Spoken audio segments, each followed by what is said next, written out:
プロ棋士の皆様、全レスゾーンゼロ予告番組へようこそ。またお会いしましたね。おなじみの情報やミスター Z です。そして隣にいるこちらはにゃーごちゃん、始まってますよ。番組へようこそ。今回は私とこちらのにゃーごちゃんが一緒にお届けします。皆様よろしくお願いします。どうしたのミスター Z。 今回のストーリーが対フォロー6課だから緊張してるの？まさか対フォロー6課はフォロー災害に対処するエリート集団ですよ。新エリートの住民にとっての守護神です。大げさに聞こえるかもだけど、対フォロー6課はみんなの憧れなんだよね。ファンもいっぱいいるとか。新エリート最高の情報屋として私はとっくに6課のファンクラブに潜入し、情報を手に入れましたよ。早速紹介していきましょうかね。対フォロー6課といえば、まずフォロージム無害化対策局ハンド。新エリートを管理する上層組織の一つです。お役人様ね。そうとも言えないんですよ。ハンドは行政に関わることもありますが、フォロー災害に関する仕事がメインです。そのためハンドはフォローに対抗する独自の戦力を必要とし、対フォロージム特別行動部を設立したのです。その6つ目の課が対フォロー6課。その通りです。6課は設立されて以来多くの功績を残し、市民からの信頼も厚い。しかし普段彼らと接触できる機会はめったにありません。でももし危険なフォロー災害や重大なフォロー犯罪に巻き込まれたら、このエリートたちに出会えるかも。そうですね。幸運と不運がどっちもあるわ。と言いますと？対フォロー6課は疑う余地のない凄腕。彼らが災害から助けてくれる幸運の一方で、6課のメンバーはいろんな意味で個性的だから頑張ってねってこと。それはにゃーごちゃんの言うことも一理ありますが、ご心配なく。6課には非常に頼りになる常識人もいますから。それが柳さん？ええ、今回皆様が見届ける物語にも柳さんが深く関わっています。先ほど紹介した通り、対フォロー6課はハンドの配下にある武装勢力です。当然メンバーは皆武闘派揃い。さらに6課の創設者兼課長である星見みやびさんは中でもずば抜けていますが、月城柳さんの導きがあってこそ主要外勤メンバーの3名が武力から戦力へと変わるのです。へえ、じゃあ柳さんは軍師だ。そうとも言えますね。詳しくは動画をご覧ください。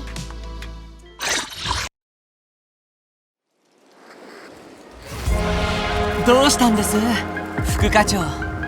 気のせいならいいのですが、何かが起こりそうな予感がするんです。対フォロー6課、新エリートの英雄よ。あいにくこの世界では誰も貴様らを必要としていない。このマークは一体。私は何度でも貴様を打ちのめせるが、貴様は一度も水が命それだ。こんな風に人をいたぶって、私たちが探していたテストエネミーとはあなたですね。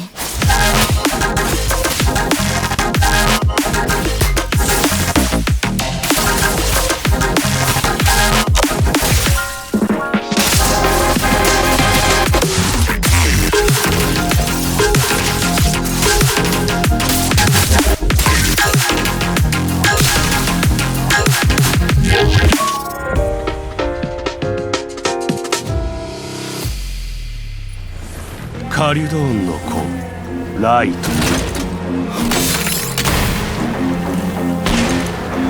あんたら全員に決闘を申し込む。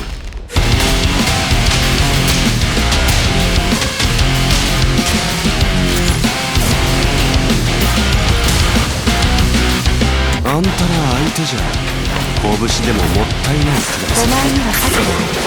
私は大丈夫です。早くそこを離れてください。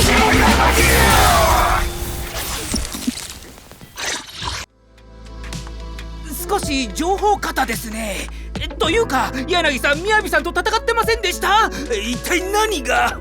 直接本人に聞けばいいじゃん。にゃーごちゃん、また私を差し置いて。というかどこでそんな情報を？ミスター Z、 私だって情報屋だよ。柳さんの音声データもあるけど聞く？なあ。対フォロー六課副課長兼情報官月城です。よろしくお願いします。公的な場での録音ですか？こんにちは、月城課長。失礼。私は副課長であって六課の課長は星見みやびです。お間違いのないよう。録音なのにどうして会話が？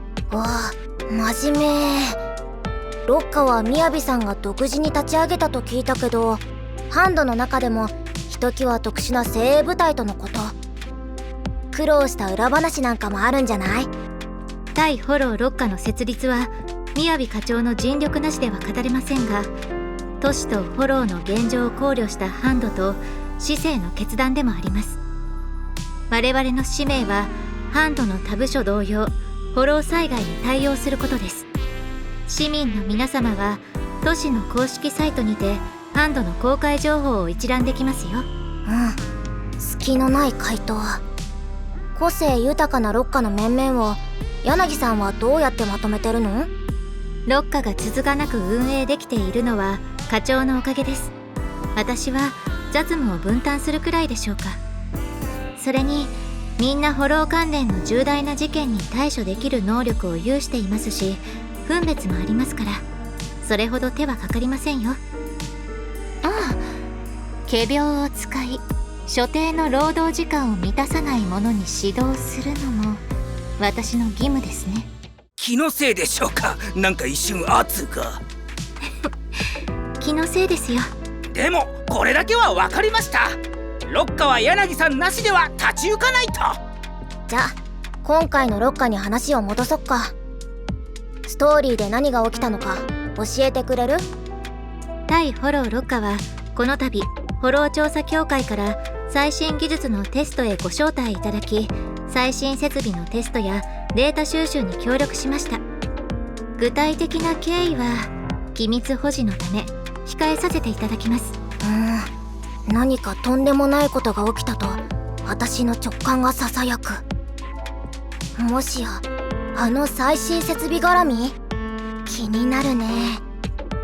真実は今回の特別劇場で確かめてもらうほかないみたい。とにかくいろいろ聞かせてくれた柳さんに感謝。私は情報屋なのにこんなことでいいんでしょうか？ちょっと自信なくなってきました。落ち込まないでミスター Z。 郊外のお話にも続きがあるんでしょ？そっちをよろしく。いいんですか？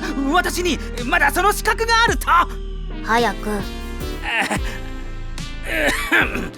では皆様、視点を一度郊外に戻しましょう。ツール・ド・インフェルノは幕を閉じましたが、そこにとあるチャンピオンの物語が続きます。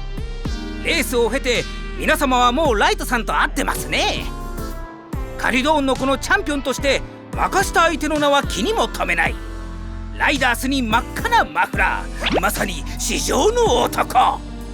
そんな一匹狼みたいな人がなんで走り屋に？ライトさんに風来坊のようなイメージを抱いている人もいるかもしれませんが、ライトさんはカリドーンの子のみんなをとても大事に思っています。彼がカリドーンの子に加入した深いわけがきっとあるはずです。深いわけ？じゃまた本人に聞いてみる？まずかライトさんの音声データまで。こんにちはライトさん。よう。ライトさんはなんでカリドーンの子に？ちょっといくらなんでも担当直入すぎじゃ。ビッグダディのおやすさんに借りがあってな。あれ、そんなあっさり答えちゃいます？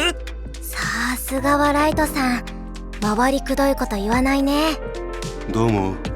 ツール・ド・インフェルノが終わって新たな覇者が誕生したわけだけど、郊外には生産の火ってのもあるんだって？ええ、聞くところによると新たな覇者が誕生した後の3日間は各チームのいざこざを決闘で解決できる、そんな期間になるんだとか。昔はそれなりにむごいこともあったが、今じゃすっかり祭りの様相さ。覇者に突っかかるやつも特にいないしな。ライトさんも決闘を申し込まれたりするの？現在進行形でな。あばよ。あ、行っちゃった。早速決闘が？でもライトさん、気を張ってる感じはなかったですね。カルドーンの子にとってはそこまで大事じゃないみたい。まあライトさんも最近はお祭りのようだと言ってたくらいですし。今回ライトさんのエージェント秘話でプロ騎士のみんなはカルドーンの子に招待されて郊外でお祭りに参加することになるよ。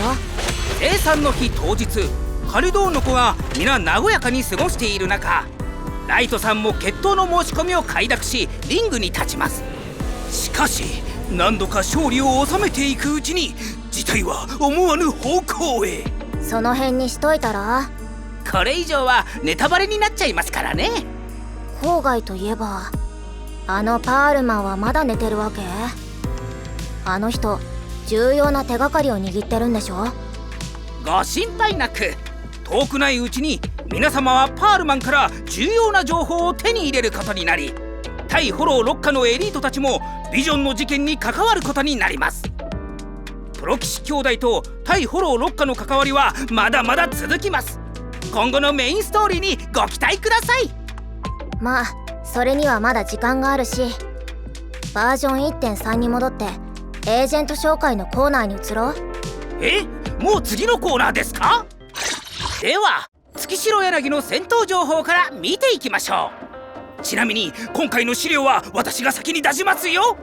月城柳、対フォロー6課メンバー S 級電気属性の異常エージェント。ガン無視ですか？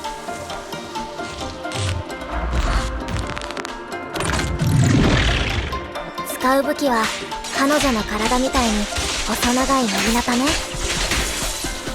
戦闘では様々なスキルで敵を迎撃するの。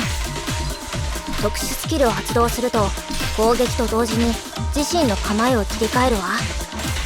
構えによって異なる攻撃が出せるのはもちろんバフも獲得できちゃうよ。しかもバフは構えの切り替え後もしばらく継続するの。つまり一定間隔で構えを切り替え続ければ柳は常に二重のバフをまとうことができます。さらに柳が構えを切り替えた後、通常攻撃で敵にダメージを与えると状態異常の蓄積値もアップします。強化特殊スキルを使用すると月城柳は神羅万象状態になって構えを切り替え、力をためて前方を高速で突き、その後敵に砲撃を仕掛けて電気属性ダメージを与えます。この時もし敵がすでに状態異常なら柳は敵の状態異常を打ち消さずに特殊な混沌を追加で発生させ、自分にもバフを付与します。ここからは実践で見ていこう。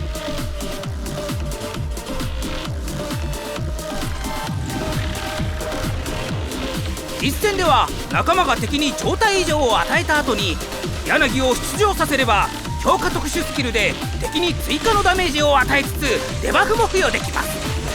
さらに柳はフィールドに残って電気属性ダメージを連続で与えることが可能。構えを高速で切り替えれば二重のバフも維持できます。集結スキルを発動すると彼女は普段の優しさが一変、薙刀を抜いて本気の斬撃をお見舞いします。本気になった柳は絶対に怒らせちゃダメ。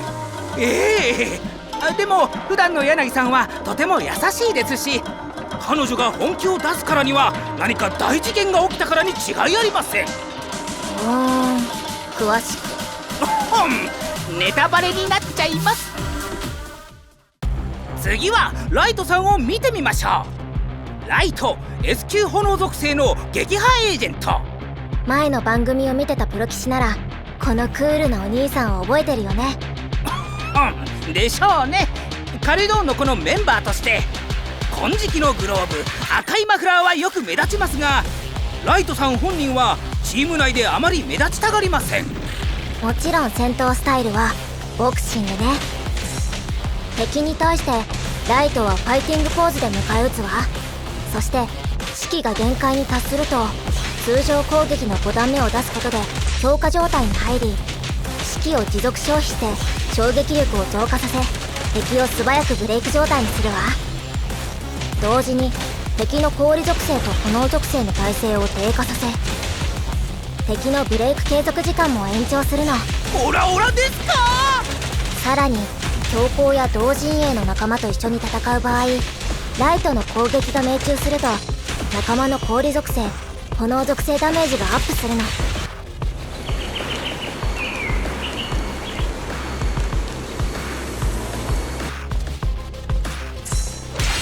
戦闘中仲間が敵と戦っている間もライトの士気は回復し続けます。ライトの準備ができたらクイック支援で仲間と交代させましょう。機敏な動きで攻撃を回避しつつ連続パンチを叩き込めますよ。そして敵を素早くブレイク状態にし仲間に攻撃チャンスを作るのです。集結スキルを発動するとライトは地面に本気のパンチを繰り出し範囲内の敵に大ダメージとブレイク値の蓄積を与えます。炎を宿した2つの拳と重くて必中のパンチがライトさんの唯一無二の魅力。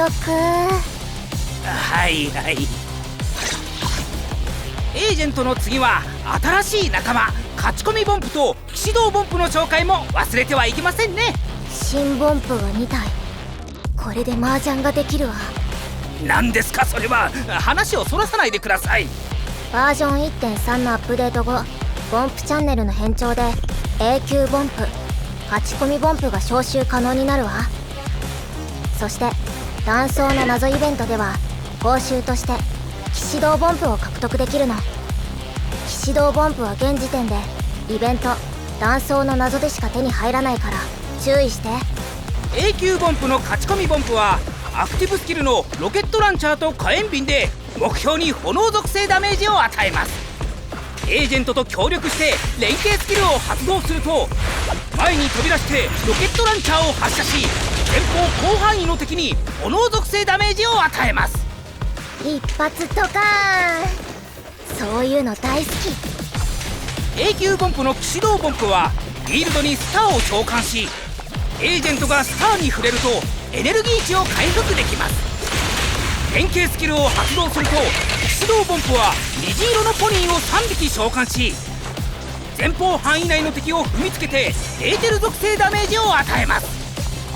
新エージェントと新ボンプの準備が整ったところで延長情報の発表といきましょう。やーご。バージョン 1.3 の前半では独占チャンネル地下の新月と温動機チャンネル幻想のそなたからそれぞれ限定 S 級エージェント月城柳 S 級温動機黒竜の賢者を確率で獲得できます。そして後半の独占チャンネル栄光の残り人温動機チャンネル幻想のそなたではそれぞれ限定 S 級エージェントライト S 級温動機遠心の警官獲得のチャンスよ。バージョン 1.3 のログインイベントも準備万端。合計で暗号化マスターテープ10枚とボンプチケット10枚がもらえるからログインを忘れずに。それとご存知の通りエージェントとの信頼ランクが4に達するとメイン画面で該当エージェントのライブ壁紙が開放されます。ここで一足先に月城柳とライトのライブ壁紙をお見せしましょう。そのエージェントとの信頼ランクが4になったら解放だから。新しいボンプと仲間が皆様と共に戦える時を心待ちにしております。その前に私たちと麻雀打ってくれないかしら。麻雀の話はもういいですって。じゃあ何の話をしたらいいの？皆様の大好きなものの話ですよ。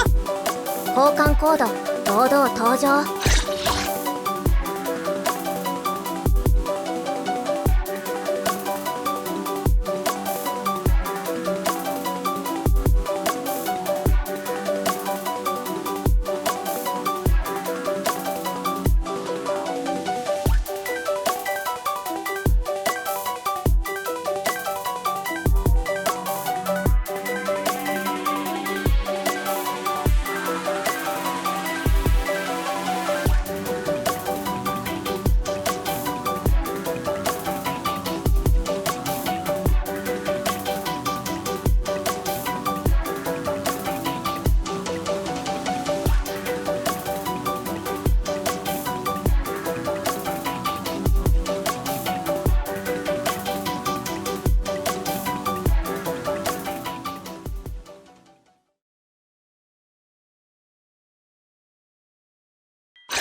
バージョン 1.3 のアップデートに伴い数々の新イベントとコンテンツも実装されます。一緒に見てみよう。まずは月城柳さんとライトさんのストーリーが間もなく始まります。バージョン 1.3 ではテーマイベント特集ページ形式でエージェントのストーリーをお届けするわ。特集ページ専用のメダルもあって、プロ棋士のみんなはイベント中エピソード放送や準備運動でメダルを獲得すれば報酬がもらえるの。月城柳の特集ページ光流るる月婚では月城柳に関する物語やテーマステージをお楽しみいただけます。そしてライトの特集ページ無敗のチャンピオンではライトに関する物語とステージの他に番外シアターにてライトを操作し爽快な横スクロール戦闘ステージをいくつか体験できます。ライトに用意されたバフはステージによって異なります。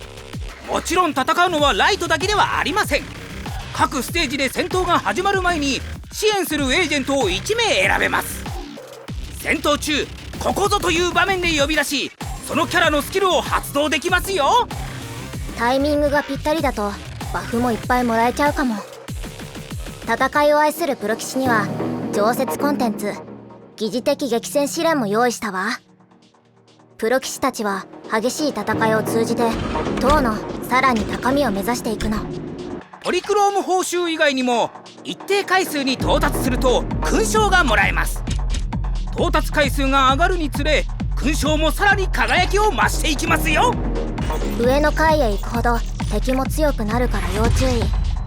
それから各段階の挑戦を完了するまでエージェントの状態は回復しないわ。例えば HP は前の戦闘から引き継ぐの。チーム内のエージェントが戦闘不能になった時控えチームの中から1人を選んで補充できます。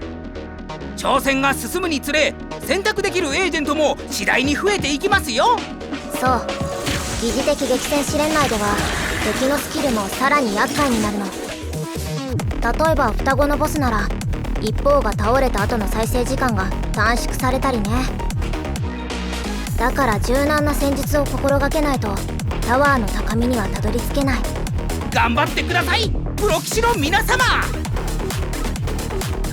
それから05ホロー内の新ローグライクモード断層の謎も新バージョンで実装されますよ。このモードには5つのチャプターを搭載予定で各チャプターではランダム生成された多層構造エリアが皆様の探索を待っていますよ。見てもらったようにこのイベントでは TV モニターを通じて探索を行い様々なイベントに遭遇するわ。敵との戦いはマスにぶつかることで発生します。十分な戦力を持ってどんどんぶつかって倒しましょう。また一部の NPC からはモニター戦闘で資源を奪うこともできるわ。例えばこの店彼のお店を空っぽにもできちゃう。店のご主人もプロ棋士の暴力いや知恵にはかなわないですね。またこのモードではレゾブレムの効果は全て TV モニターシステムに反映されるわ。ゲーム中に獲得したボンプも特別なボンプレゾブレムとして出現しプロ棋士についていきながら様々な効果を発揮するの。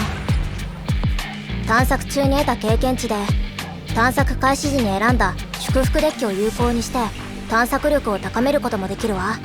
各層の探索が完了すると引き続き次の層に進んで資源を収集できます。集めた資源でステージ外にあるテンプツリーをレベルアップすれば次の探索をよりスムーズに進められますよ。特筆すべきはテンプツリーのバフは選択式で自分の好みに合わせたバフセットを組めるってことです。遊び方の話が済んだら報酬の話ね。今回の新モードではそれぞれ常設と期間限定の2種類の報酬が用意されててポリクローム以外に新しいポンプ騎士道ポンプが手に入るわ。詳細についてはゲーム内でお確かめください。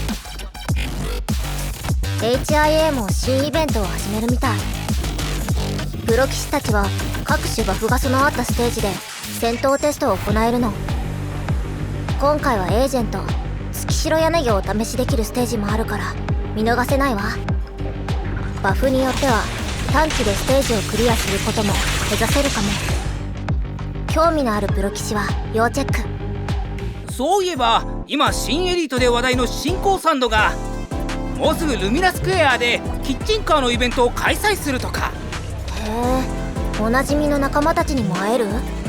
それどころかコック長は選ばれし幸運なゲストたちの接客を手伝ってほしいそうです。手を貸してあげればサンドイッチ屋の超VIPなゲストになれるかもしれませんよ。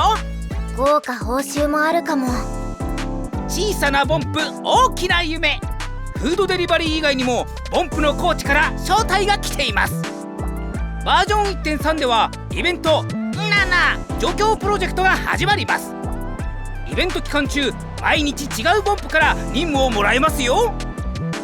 ボンプたちの記念写真を撮ってボンプのコーチに代わって訓練の成果を検証しましょう。ボンプたちもいろいろ考えてるから成果を検証したければまずはボンプが何匹いるか数えて。紛らわしい選択肢も多いから騙されないように。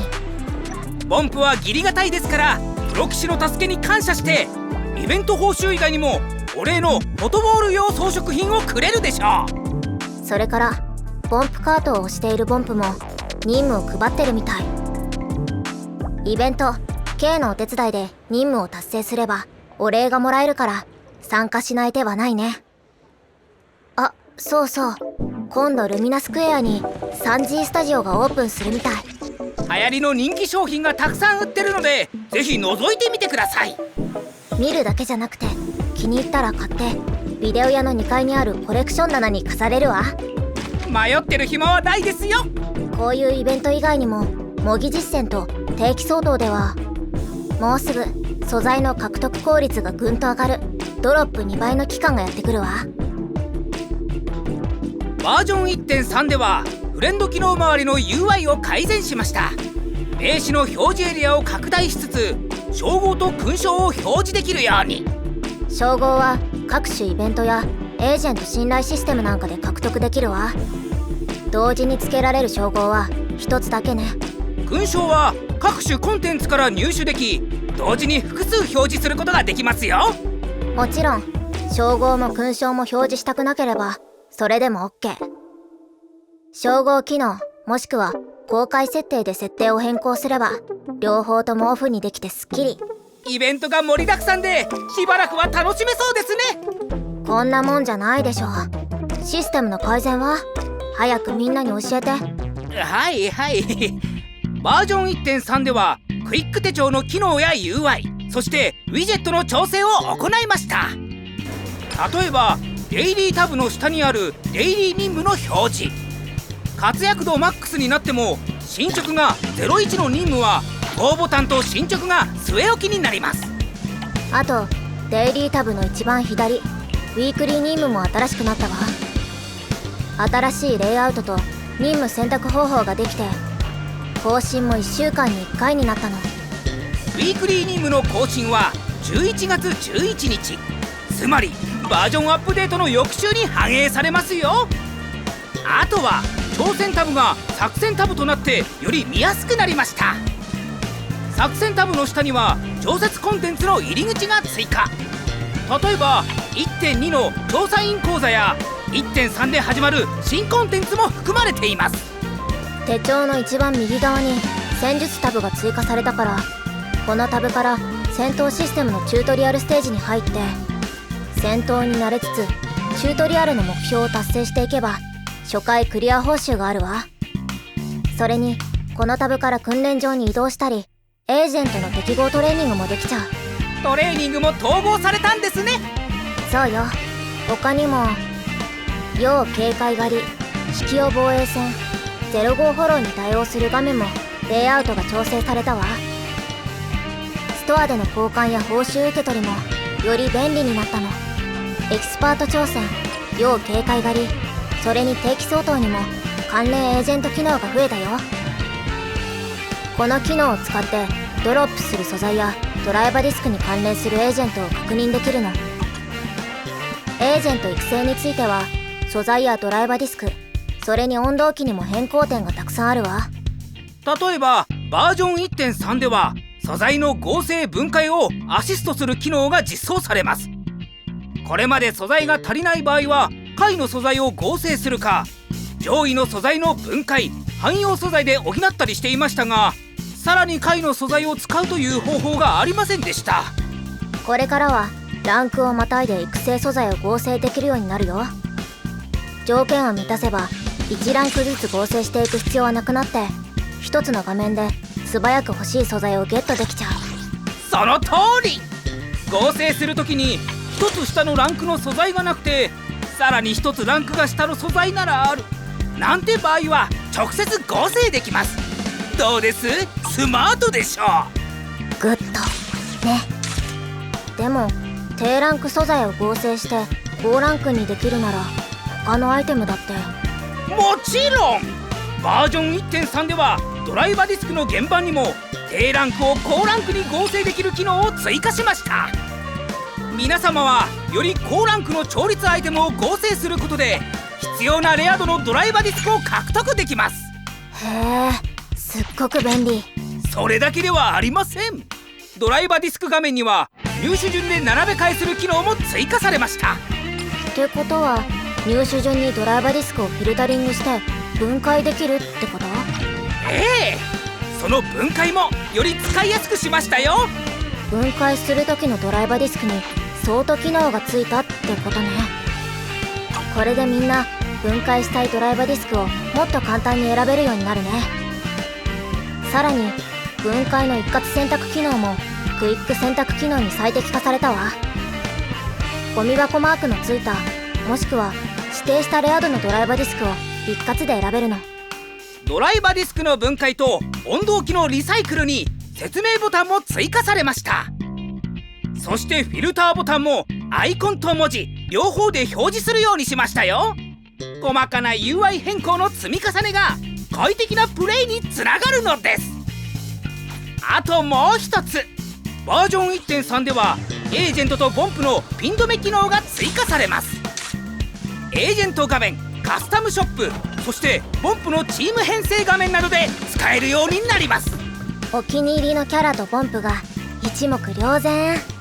CD ショップにてドライバーディスクセットを選択する画面にも調整が入ったことも外せませんね。複数のセットが一目で分かるようになり、ドライバーディスクおすすめの詳細ページに移動ボタンを追加しました。全ては皆様のよりスムーズな育成のために。もうダメ。いっぱい喋ってエネルギーを使い切っちゃった。眠くてたまらないにゃあとちょっとですよ、にゃーごちゃん。にゃーごちゃん。皆様ご心配なく、私たちプロの情報屋は決して寝落ちなどしません。とはいえ今回の番組もそろそろお別れの時間ですからね。プロ棋士の皆様、ご視聴ありがとうございました。またお会いしましょう。